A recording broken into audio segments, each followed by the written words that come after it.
Alright, my people, welcome back onto this channel. Well, this is another strong one reaching us still on the matter. Why Igbo leaders are afraid of Kanu'S release. Alright, this is another strong one. Well, onto this one, if there is one man whose story constantly makes the headlines in Nigeria, it is Nnamdi Kanu, the self-styled leader of the indigenous people of Biafra Hip-Hop. He was rearrested after jumping bail while answering case of treasonable felony. Following his release on bail on health grounds by an Abuja Federal High Court in April 2017, Kanu later disappeared from Nigeria after the Nigerian army invaded his family home in Afráid, Igbo, Umuahia in October 2017. Since then, he had been making incendiary broadcasts, prompting his pet project of independence for Biafra. He also confirmed and formed an armed vigilante group, the Eastern Security Network, ESN, which he said was strictly for the defense of the Southeast and the South-South against armed pastoralist invaders.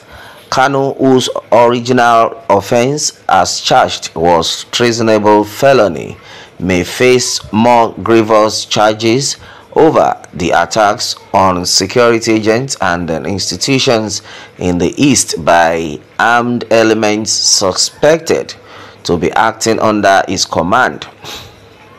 Kanu was hailed by many for his courage.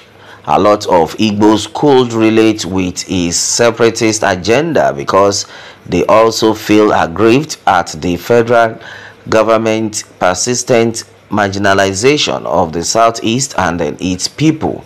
The desire to be recognized in the scheme of things in the country, they see no reason why none of their kinsmen is considered good enough to occupy some of the sensitive and the lucrative position in government. More than anything else, they wonder if anyone from the Southeast would ever be good enough to be president of the Federal Republic of Nigeria. These and then many more are some of the reasons why the Nnamdi Kanu movement flourished and then grew exponentially, especially among the youths. Though Nnamdi Kanu is cooling his heels in detention, but despite his precarious situation, the man insists that there is no going back on the agitation for Biafra nation. He says what the Igbos want in session, and then he will stop at nothing until this becomes reality. Yes, so and then onto this one, I made it clear that what the Igbo want is secession. But in the midst of this saga, the following question have become recurring decimal, where and then the prominent Igbo leaders, what is their stand in all of this? Why are they not throwing their weight behind their son Nnamdi Kanu? Surprisingly, there has not been the kind of opera that one expected would happen following the repeated calls for secession by the hip-hop leader, while a handful of Igbos have been vociferous over the arrest of their illustrious son. Many Igbo leaders and the elites have been unusually silent, and then many have been wondering why. According to City People findings, one of the reasons for this seeming lack of empathy for Nnamdi Kanu's continued detention from the Igbo land, from the Igbo leaders and the elite, in his knack for showing arrogance and the disrespect to the leaders and the elders of Igbo land. If there is one thing they all accuse Kanu of, it is his lack of respect for them. Nnamdi Kanu, according to these elders, does not carry them along in his plans. They do not hold a prominent place in his scheme of things. He does not seek for their advice, and then neither does he consult with them when taking very bold steps that are binding on all of them as Igbos. This is why till today many of the Igbos insist they are not part of his succession plan, because as far as they are concerned, he has not involved them, and then they have no idea who or how he intends to achieve it. It would be recalled that the Apex Igbo Socio-Cultural Organization harnessed in the Igbo worldwide also dissociated itself from the activities of the Nnamdi Kanu-led movement. There is also the issue of the lack of trust in Kanu's method, and then many Igbo leaders and the Helites are wary about his methods. They wonder why Nnamdi Kanu would go ahead to set up the armed wing of the IPOB movement, the Eastern Security Network ESN, and then unleash them on not just the nation's security institutions but also on the Igbos themselves. Now, majority of Igbos live in fear of the menace of the ESN. They shut down market, other people to stay at home, and intimidate those who dare to disregard their orders, and to make things even more complicated. Each time they attack security institutions, a couple of lives, usually Igbos, are lost. This has gotten many asking, why would a man who claims he is fighting for the emancipation of his people now send armed military to buy the very people whom he claims to defend? To many, it simply does not add up. Perhaps the biggest fear of the Igbos is what would become of their investment should they support and then declare the state of Biafra with Nnamdi Kanu. The Igbos are by nature the most widely traveled Nigerians, with massive investments scattered all over the Nigerian landscape and beyond. They are major stakeholders in the economy of more than half of the states in Nigeria, from up north to the south and then down to the west. The Igbos are everywhere, running massive businesses and then contributing their own quota to the growth of the Nigerian economy. Now, the question some of these top Igbo businessmen have been asking themselves is what happens to them and their businesses and investment if Nnamdi Kanu succeeds with his agitation for Biafra. Are they ready to just stand by and watch all of their years of investment go down the drain?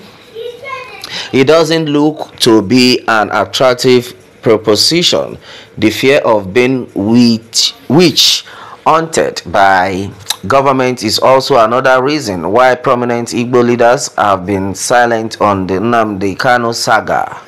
The perception of the government is that once you align with the aspirations of Nnamdi Kanu or any other enemy of the state, you have also automatically become an enemy of the state too, and then that could spell the consequences for you.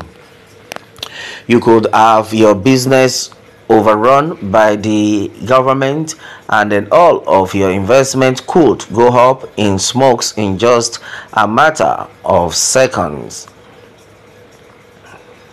This is perhaps one of the reasons why it appears Yoruba leaders have been silent on the agitation issue championed by the recent release Sunday Igboho. But even at that, apart from the Pa Adebanjo-led Afenifere group who have openly associated with Igboho, several others have declined any form of association with his aspiration. It must be said, though, that even the Pa Adebanjo-led Afenifere group have not been very clear as to where they stand on the issue of secession and then Yoruba nation.